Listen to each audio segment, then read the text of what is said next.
ایک مسلمان وہ ہے جس کی زبان سے اور جس کے اعضاء اور جوارح سے دوسرے بھائی کو تکلیف نہ پہنچے۔ آج ہم پورے پڑوسی کو تباہ اور برباد کر دے رہے، سانس لینے تک نہیں دے رہے ظالم۔ قیامت تک وہ مسلمان کہلانے کا حق نہیں ہے، کامل مسلمان نہیں ہو سکتا ہے۔ من به ونتوکل علیہ ونعوذ باللہ من شرور انفسنا ومن سیئات اعمالنا ومن يهده الله فلا مضل له ومن يضلله فلا هادي له واشهد ان لا اله الا الله وحده لا شريك له واشهد ان محمدا عبده ورسوله۔ اعوذ باللہ من الشیطان الرجیم، بسم اللہ الرحمن الرحیم۔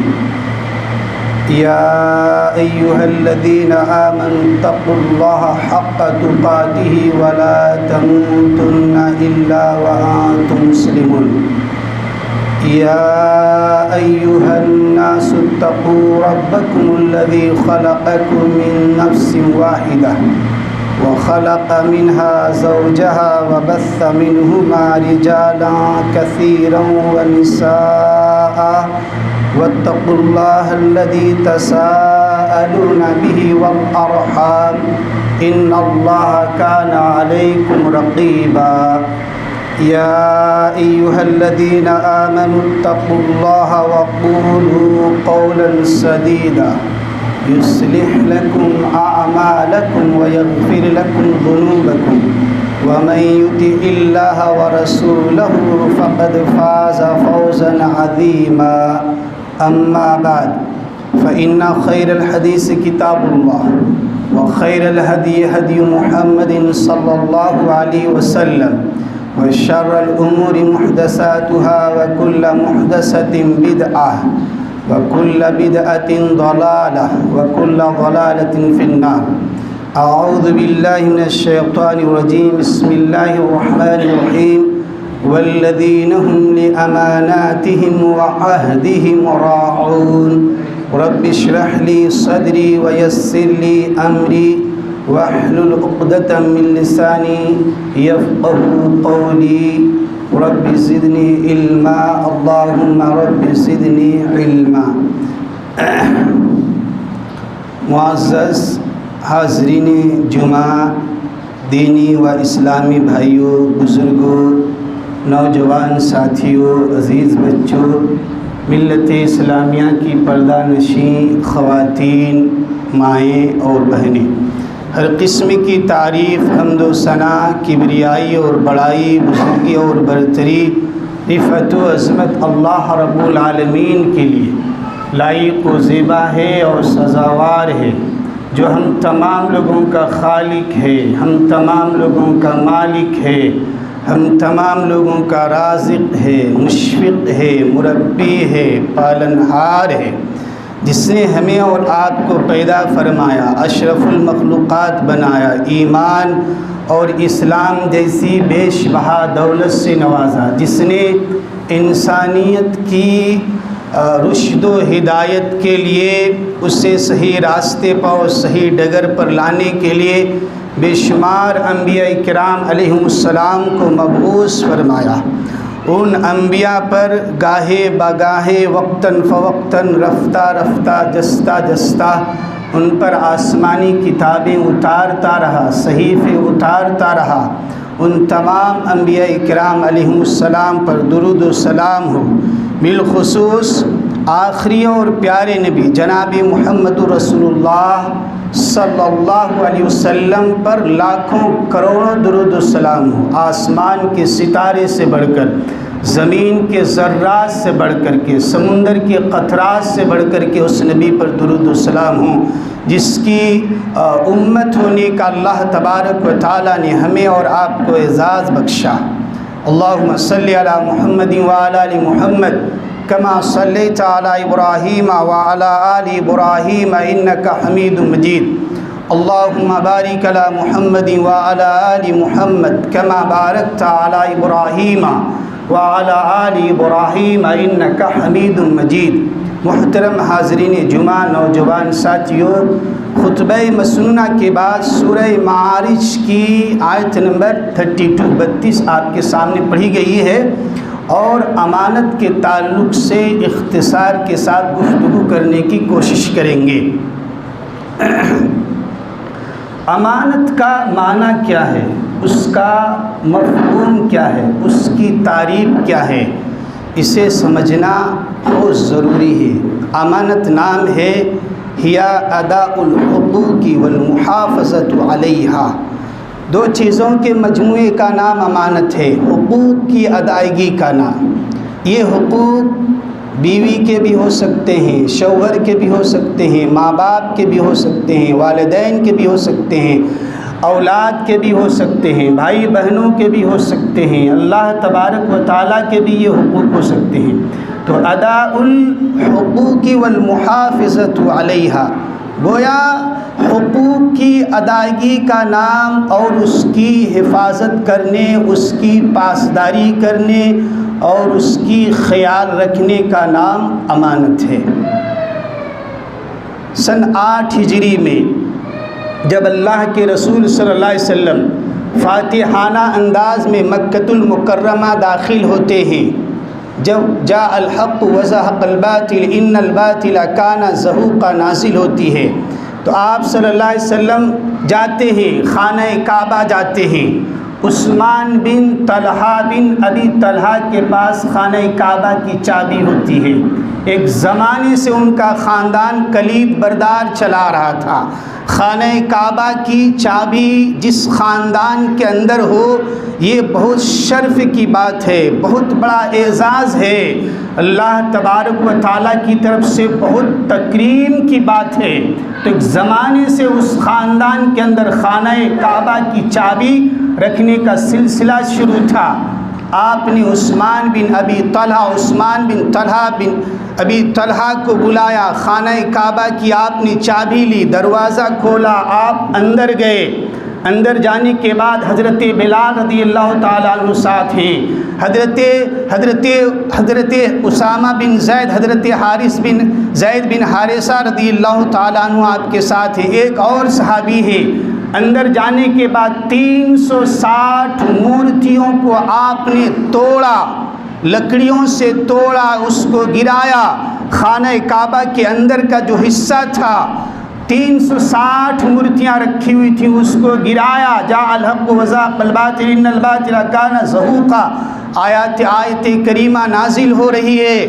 آپ نے خانہ کعبہ کو زمزم کے پانی سے صاف کیا، اور صاف کرنے کے بعد آپ نے 2 رکعت نماز پڑھی۔ نماز پڑھ کر کے آپ آئے باہر، دروازے کے، خانہ کعبہ کے دروازے کے بیچ میں دونوں پٹ کو پکڑ کر کے آپ وہاں ٹھہرے، اور آپ نے خطبہ دیا۔ سامنے تمام تھے جنہوں نے 10 سالہ 13 سالہ مکی زندگی میں پیارے نبی صلی اللہ علیہ وسلم کو ستایا، 10 سالہ مدنی، 7 سال 8 سال مدینہ منورہ کی زندگی میں ستایا۔ تمام ابو سفیان، وحشی بن حرب اور تمام لوگ وہاں پر محفوظ تھے، موجود تھے، اپنے سروں کو جھکائے ہوئے تھے۔ آپ نے کہا لا تثریب علیکم اليوم، آج تمہارے اوپر کوئی زیادتی نہیں۔ اس کے بعد وہیں پر قرآن کریم کی آیت نازل ہوتی ہے، ان اللہ یأمرکم، سورہ نساء آیت نمبر 58 کی، ان اللہ یأمرکم ان تؤدوا الامانات الی اہلھا، جس کی جو امانت ہے اس امانت کو صاحب امانت کے پاس واپس کرو۔ آپ صلی اللہ علیہ وسلم نے عثمان بن طلحہ بن ابی طلحہ کو بلایا، کہا کہ ادھر آؤ۔ عثمان بن طلحہ بن ابی طلحہ آپ صلی اللہ علیہ وسلم کے قریب آئے، اور آپ نے جو تھوڑی دیر پہلے خانہ کعبہ کی چابی لی تھی اس کے ہاتھوں کے حوالے کیا، اور کہا اللہ تبارک و تعالیٰ کا یہ حکم ہے، صاحب امانت کی اس کی امانت واپس کر دو۔ تو یہ امانت کا معنی ہے، جس کا جو حق ہے، جس کی جو چیز ہے، اس حق کو پورا کرنا، اس کی چیز واپس کرنا، یہ امانت ہے۔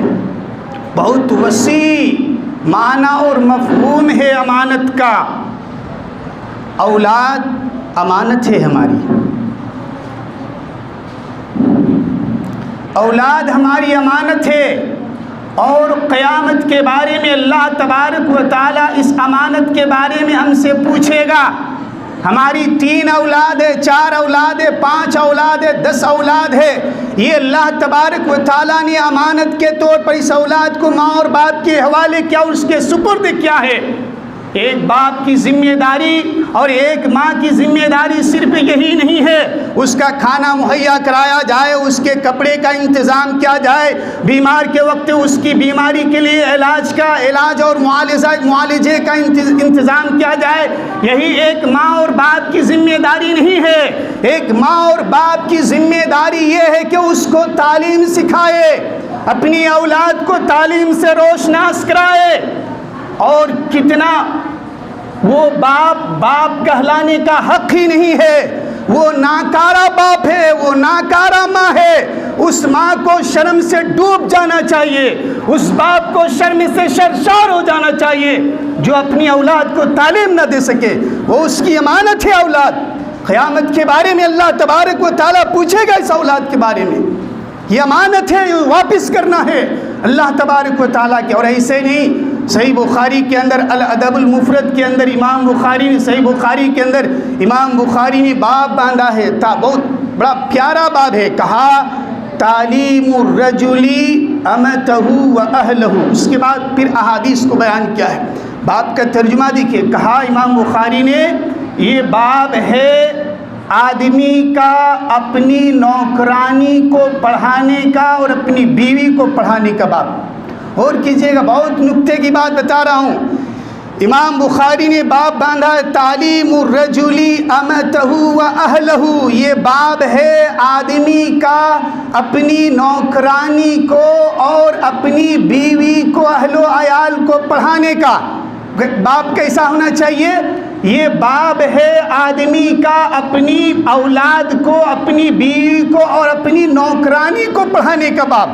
نوکرانی کا تذکرہ بعد میں ہونا چاہیے تھا، لیکن امام بخاری نے نوکرانی کا تذکرہ پہلے لایا ہے، یہ بتلانے کے لیے ایک باپ کی یہ ذمہ داری ہے کہ وہ اپنی اولاد کو، اپنی بیوی کو پڑھائے، قرآن اور حدیث کی تعلیم دے، علم سے روشناس کرے، یہ تو ضروری ہے۔ لیکن اگر اس گھر میں کوئی خادمہ ہے، کوئی نوکرانی کام کر رہی ہے، تو اس باپ کی یہ ذمہ داری بنتی ہے کہ اس نوکرانی کو بھی پڑھائے۔ اللہ اکبر۔ ایک بچہ اللہ کے رسول صلی اللہ علیہ وسلم کے پاس آیا اور اس بچے نے اللہ کے رسول صلی اللہ علیہ وسلم کے ساتھ کھانا شروع کیا۔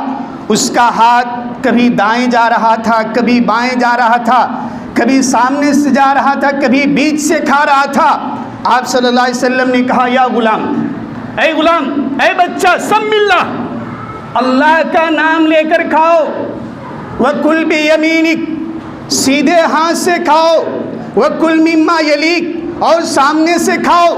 اللہ اکبر۔ آج ماں اور باپ اور اولاد کے درمیان کوئی رابطہ نہیں ہے، کوئی تعلق نہیں ہے۔ باپ کہیں اور کھانا کھا رہا ہے، اولاد کہیں اور کھانا، کوئی تعلق نہیں ہے اولاد میں اور ماں باپ میں۔ ایک باپ کی ذمہ داری ہے، ایک ماں کی ذمہ داری ہے، اپنی اولاد کو سامنے بٹھا کر کے ادب سکھائے، کھانا کھلائے۔ ایک ماں کی ذمہ داری ہے، ایک ماں بیٹی سے، اپنے بیٹے سے، اپنی اولاد سے یہ کہے بیٹا سیدھے ہاتھ سے کھانا کھاؤ، بیٹا اللہ کا نام لے کر کھانا کھاؤ، بیٹا سامنے سے کھانا کھاؤ۔ ایک ماں کی ذمہ داری ہے۔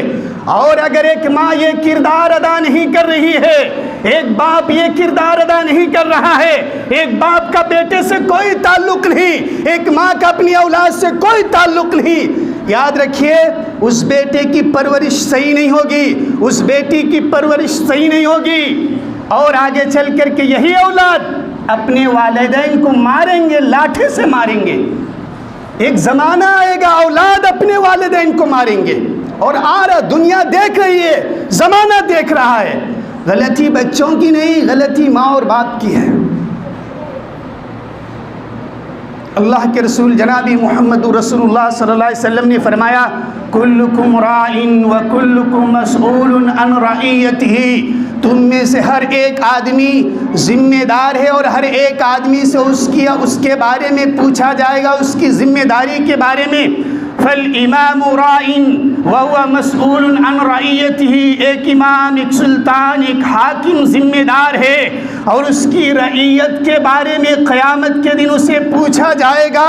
فَالرَّجُلُ رَاعٍ فِي أَهْلِ بَيْتِهِ وَهُوَ مَسْئُولٌ عَنْ أَهْلِ بَيْتِهِ، ایک باپ اپنے گھر کا ذمہ دار ہے اور قیامت کے دن اسے اس کے گھر کے بارے میں پوچھا جائے گا۔ تو امانت کا اتنا آسان مفہوم نہیں ہے، بہت وسیع مفہوم ہے امانت۔ تو یہ اولاد ہماری امانت ہے، اس کی حفاظت کرنا، اس کا خیال رکھنا۔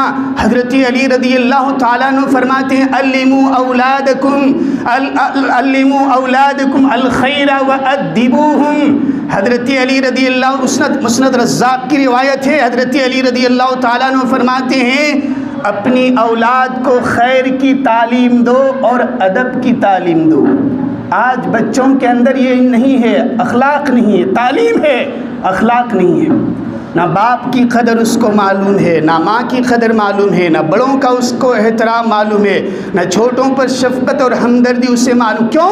اس کو اس کی ایسی تربیت ہی نہیں ملی ہے، ایسا اس کو ماحول ہی نہیں ملا ہے کہ بڑوں کا احترام کرے، چھوٹوں پر قدر کھائے، ماں کا احترام کرے، باپ کا احترام کرے۔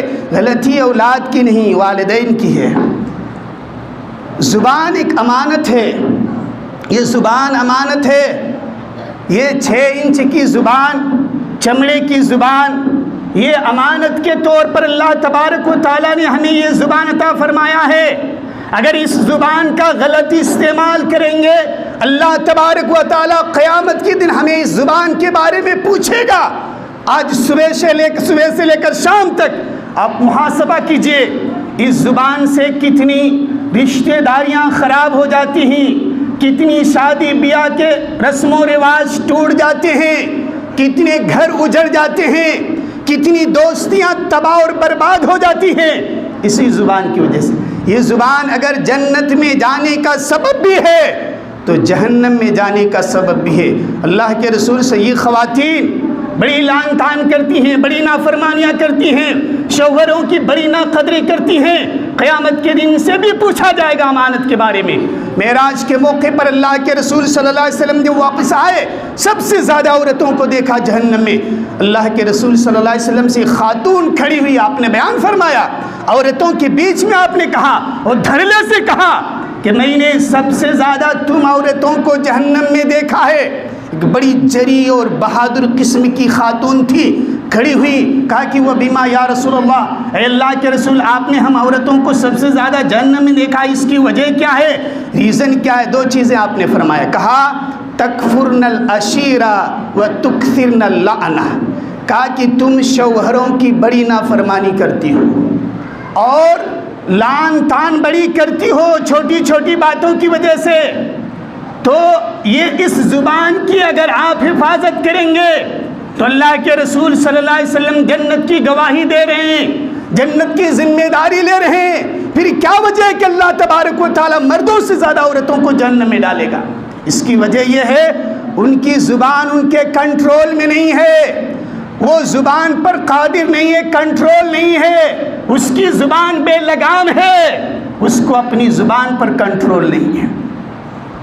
مسند احمد کی روایت ہے، ایک عورت کے سامنے اللہ کے رسول صلی اللہ علیہ وسلم کے سامنے تذکرہ ہوا، کہا کہ اللہ کے رسول ایک خاتون ہے، بہت زیادہ نماز پڑھتی ہے، بہت زیادہ روزہ رکھتی ہے، صدقات اور خیرات کا بہت زیادہ اہتمام کرتی ہے فرائض کے علاوہ، لیکن اس کی زبان سے اس کا پڑوسی محفوظ نہیں۔ آج دیکھیں، ایک بھی پڑوسی اپنی پڑوسی سے خوش نہیں ہے۔ اللہ کے رسول صلی اللہ علیہ وسلم کیا فرمایا؟ المسلم من سلم المسلمون من لسانہ و یدہ، ایک مسلمان وہ ہے جس کی زبان سے اور جس کے اعضاء اور جوارح سے دوسرے بھائی کو تکلیف نہ پہنچے۔ آج ہم پورے پڑوسی کو تباہ اور برباد کر دے رہے، سانس لینے تک نہیں دے رہے ہیں ظالم۔ قیامت تک وہ مسلمان کہلانے کا حق نہیں ہے، کامل مسلمان نہیں ہو سکتا ہے۔ کہا اللہ کے رسول صلی اللہ علیہ وسلم نے ہیا من اہل النار، وہ جہنم میں سے جہنم میں جائے گی۔ پھر ایک عورت کا تذکرہ ہوا، کہا کہ اللہ کے رسول ایک اور خاتون ہے صرف فرائض کا اہتمام کرتی ہے، جو 5 وقت کی نماز ہے بس اسی کا اہتمام کرتی ہے، زیادہ نماز نہیں پڑھتی، زیادہ روزہ نہیں رکھتی، زیادہ صدقات اور خیرات کا اہتمام نہیں کرتی۔ اللہ کے رسول صلی اللہ علیہ وسلم نے فرمایا ہیا من اہل الجنہ، وہ جنتی ہے۔ یہ زبان، اس زبان کی وجہ سے ہم جہنم میں بھی جائیں گے اور اسی زبان کی وجہ سے ہم جنت میں بھی جا سکتے ہیں۔ من یضمن لی ما بین لحییہ وما بین رجلیہ اضمن لہ الجنہ۔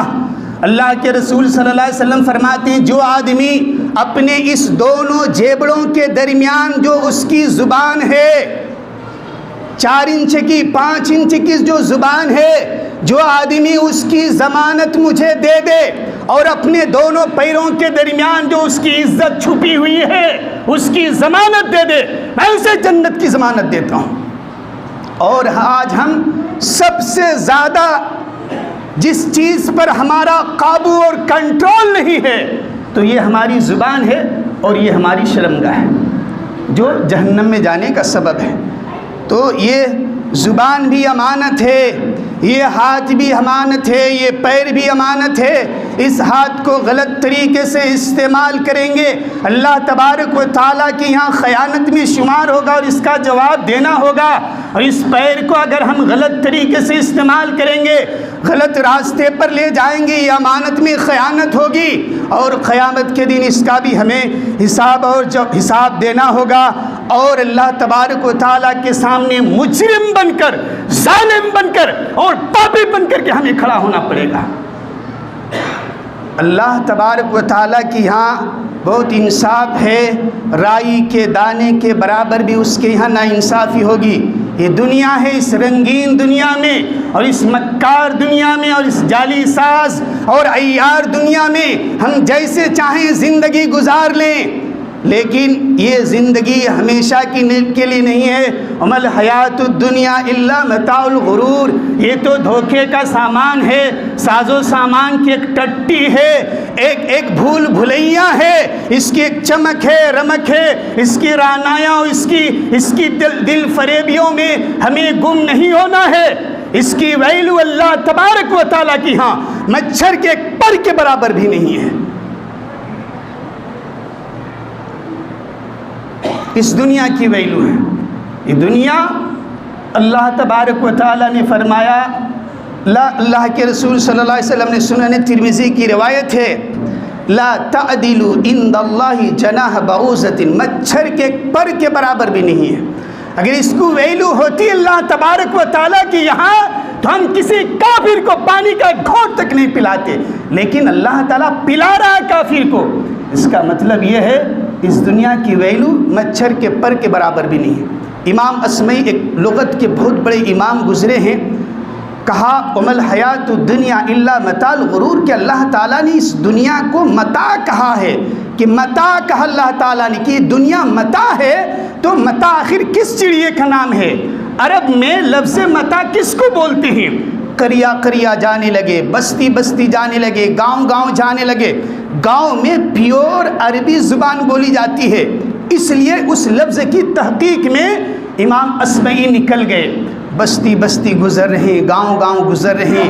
ایک گاؤں کے پاس جب ان کا گزر ہوا، ایک گاؤں کے ایک گھر کے پاس سے، تو وہاں ایک خاتون اپنی بیٹی سے بول رہی ہے، ہاتی المتاع، بیٹی متاع لے کر کے آؤ۔ تو امام اسمعی ٹھہر گئے کہ دیکھتے ہیں یہاں متاع کس کو بولا جاتا ہے۔ تو امام اسمعی نے دیکھا کہ ماں جو اپنی بیٹی کو آواز دی کہ بیٹی متاع لے کر کے آؤ، تو وہ بیٹی وہ کپڑا اپنی ماں کے پاس لے کر کے آئی جو مخصوص دنوں میں عورت استعمال کرتی ہے۔ وہ کپڑا لے کر کے، اللہ نے متاع اس کپڑے کو کہا ہے جو ایک عورت مخصوص دنوں میں استعمال کرتی ہے، 5 دن کے لیے، 6 دن کے لیے، 7 دن کے لیے۔ اللہ اکبر۔ اور ہم اور آپ ہیں، ہماری گھر کی مرغی شام تک واپس نہ، مادیت کا ایسا دور ہے، شام تک گھر کی مرغی واپس نہ آئے پورے محلے میں شور اور ہنگامہ ہو جاتا ہے۔ لیکن نہ ماں کو نہ باپ کو اس بات کی فکر رہتی ہے کہ آخر میرا بیٹا 2 دن سے گھر نہیں آیا ہے، کہاں اس کی رات گزر رہی ہے، کیسے دوستوں کے پاس ہے، اللہ کی نافرمانی میں گزر رہی ہے یا اللہ کی اطاعت میں گزر رہی ہے، نہ ماں کو فکر ہوتی ہے نہ باپ کو فکر ہوتی ہے اس کی۔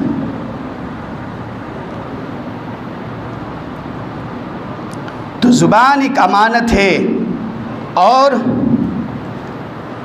یہ سرگوشی امانت ہے۔ ایک آدمی اگر آپ سے کان میں بات کر رہا ہے تو سامنے والے کو یہ سمجھنا چاہیے یہ امانت ہے، اس کو خیانت نہیں کرنا چاہیے۔ یہاں تو پوری رات پورا دن گزر ہو رہا ہے ایک دوسرے کی شکوے اور شکایت میں اور غیبت اور چگلی میں۔ اللہ کے رسول فرما رہے ہیں ایک آدمی اگر آپ کے کان میں آہستہ سے گفتگو کر رہا ہے تو وہ امانت میں شمار ہے، اس کو خیانت نہ کرے۔ مرض الموت کے موقع پر حضرت فاطمہ رضی اللہ تعالیٰ عنہ کے کان میں اللہ کے رسول صلی اللہ علیہ وسلم نے کچھ بڑبڑایا تو فاطمہ رضی اللہ تعالیٰ عنہ رونے لگی۔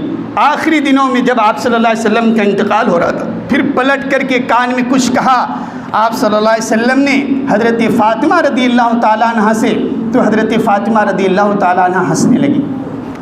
عائشہ رضی اللہ تعالیٰ عنہ نے پوچھا بابا نے تمہارے کان میں کیا کہا؟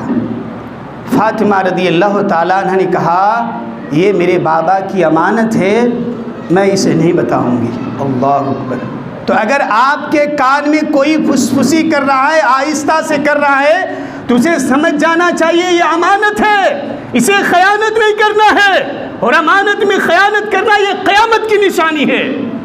ایک آدمی اگر آپ سے مشورہ لے رہا ہے تو اسے صحیح مشورہ دینا چاہیے، اچھی مشورہ دینا چاہیے، اس لیے کہ اچھا مشورہ دینا یہ امانت ہے، اور غلط مشورہ دینا امانت میں خیانت کرنا۔ سنن ترمذی کی روایت ہے ان المستشار مؤتمن، جس سے مشورہ لیا جائے اس کو امین ہونا چاہیے، امانت دار ہونا چاہیے۔ ہجرت کے موقع پر، آخری بات، ہجرت کے موقع پر آپ صلی اللہ علیہ وسلم ابو بکر صدیق رضی اللہ تعالیٰ عنہ کے ساتھ غار ثور میں چھپے ہوئے تھے، 3 دن تک چھپے ہوئے تھے غار ثور میں۔ عرب کے اندر دنیا بھر کی بیماریاں تھیں، بدکاری تھی، شراب نوشی تھی، عیاشی تھی، مکاری تھی، دنیا بھر کی بیماریاں ان کے اندر تھی، لیکن عرب کے اندر ایک بیماری نہیں تھی، وعدے کے بڑے پکے ہوا کرتے تھے، بڑے سچے ہوا کرتے تھے، وعدے کے، امانت کے بڑے پکے اور سچے ہوا کرتے تھے۔ جس کو وعدہ دے دیا پوری دنیا اس کے حوالے کر دو، وہ واپس نہیں آتا تھا۔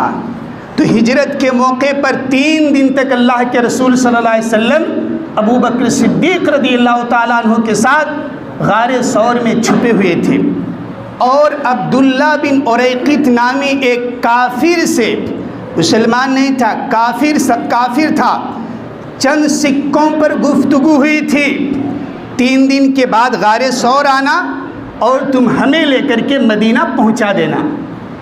وہ آدمی پہاڑی راستے سے، ریگستان کے راستے سے، دشمنوں سے بچا کر کے کیسے پیچ و خم والے راستے میں بڑا ماہر تھا، بڑا تجربہ تھا اس کو، اس لیے اللہ کے رسول صلی اللہ علیہ وسلم نے اس سے گفتگو فرمائی تھی، اور چند سکوں پر گفتگو ہوئی تھی، اور مشرکین مکہ کا ادھر اعلان نکلا جو ابو بکر صدیق رضی اللہ تعالیٰ عنہ کو یا اللہ کے رسول صلی اللہ علیہ وسلم کو زندہ یا مردہ پکڑ کر کے ہمارے حوالہ کرے، اس کو 200 اونٹ انعام دیے جائیں گے۔ جو ایک کو پکڑ کر کے لائے 100 اونٹ، جو دونوں کو پکڑ کر کے لائے 200 اونٹ۔ اور اس دور میں جس کے پاس 100 سرخ اونٹ ہو جاتے تھے اس دور کا چودھری سمجھا جاتا تھا۔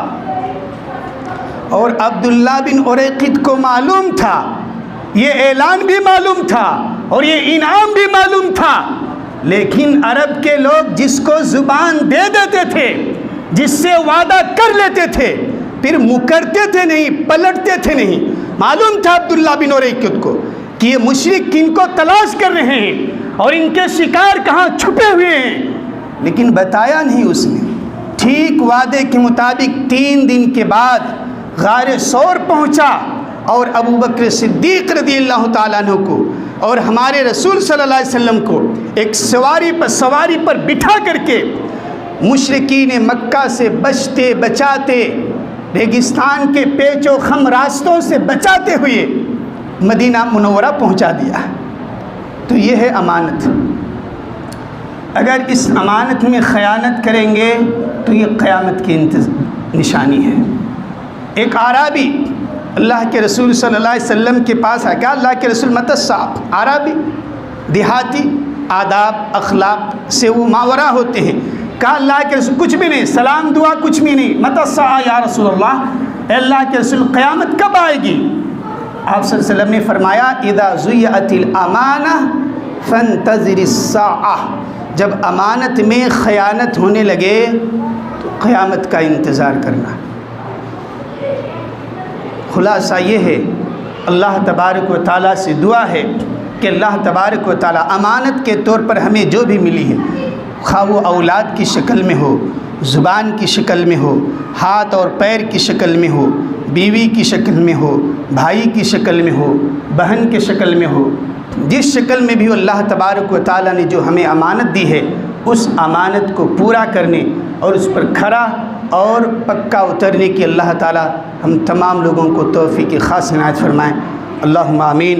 بڑوں کا احترام کرنے، والدین کی قدر کرنے، چھوٹوں پر شفقت کرنے کی اللہ تبارک و تعالیٰ توفیق عنایت فرمائے۔ ماں اور باپ کے حقوق کو ادا کرنے کی توفیق عنایت فرمائے، بھائی بہنوں کے حقوق کی ادائیگی کرنے کی توفیق عنایت فرمائے۔ اللہم آمین۔ اقول قولی ھذا واستغفر اللہ لی ولکم ولسائر المسلمین۔ الحمد للہ رب العالمین۔ بارک اللہ لنا ولکم فی القرآن العظیم ونفعنا وإیاکم بالآیات والذکر الحکیم۔ انہ تعالی جواد کریم ملک بالرؤوف الرحیم۔